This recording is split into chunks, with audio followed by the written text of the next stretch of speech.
बाप अदालत में दाखिल हुआ ताकि अपने बेटे के खिलाफ केस कोर्ट में दर्ज कर सके। जज साहब ने पूछा, आपको अपने बेटे से क्या शिकायत है? बूढ़े बाप ने कहा कि मैं अपने बेटे से उसकी हैसियत के हिसाब से हर महीने का खर्च मांगना चाहता हूँ। जज साहब ने कहा, वो तो आपका हक है, इसमें सुनवाई की क्या जरूरत है? आपके बेटे को हर महीने खर्च देना चाहिए। बाप ने कहा कि मेरे पास पैसों की कोई कमी नहीं है, लेकिन फिर भी मुझे हर महीना अपने बेटे से खर्चा लेना चाहता हूँ, वो चाहे कम का ही क्यों न हो। जज साहब आश्चर्यचकित होकर बाप से कहने लगा, आप इतने अमीर हो तो आपको बेटे से क्यों पैसे की क्या आवश्यकता है? बाप ने अपने बेटे का नाम और पता देते हुए जज साहब से कहा कि आप मेरे बेटे को अदालत में बुलाएंगे तो आपको बहुत कुछ पता चल जाएगा। जब बेटा अदालत में आया तो जज साहब ने बेटे से कहा कि आपके पिताजी आपसे हर महीना खर्चा लेना चाहते हैं, चाहे वह कम क्यों न हो। बेटा भी जज साहब की बात सुनकर आश्चर्यचकित हो गया, कहने लगा, मेरे पिताजी बहुत अमीर है, उनके पास पैसे की भला क्या जरूरत है?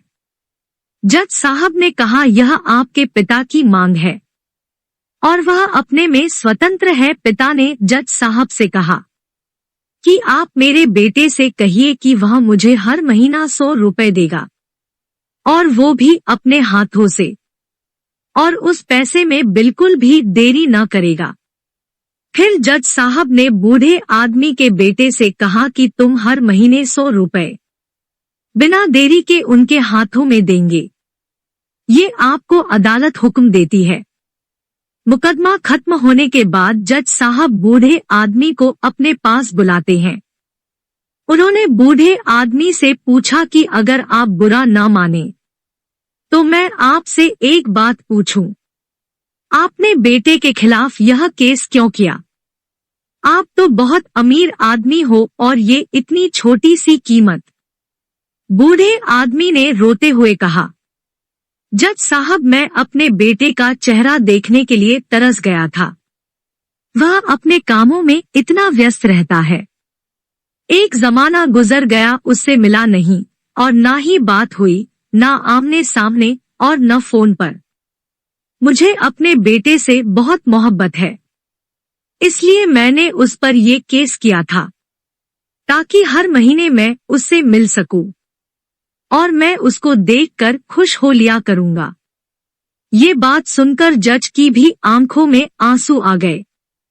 जज साहब ने बूढ़े आदमी से कहा कि अगर आप पहले बताते तो मैं उसको नजरअंदाज और ख्याल न रखने के जुल्म में सजा करा देता। बूढ़े बाप ने जज साहब की तरफ मुस्कुराते हुए देखा और कहा, अगर आप सजा कराते तो मेरे लिए ये दुख की बात होती, क्योंकि सच में उससे मैं बहुत मोहब्बत करता हूँ और मैं हरगिज नहीं चाहूंगा मेरी वजह से मेरे बेटे को कोई सजा मिले या उसे कोई तकलीफ हो। यदि आप ऐसे ही कहानियों को पसंद करते हैं तो कृपया आप मेरे YouTube चैनल कहानियां विद सीमा को सब्सक्राइब, लाइक एंड अपने दोस्तों के साथ शेयर करें। धन्यवाद।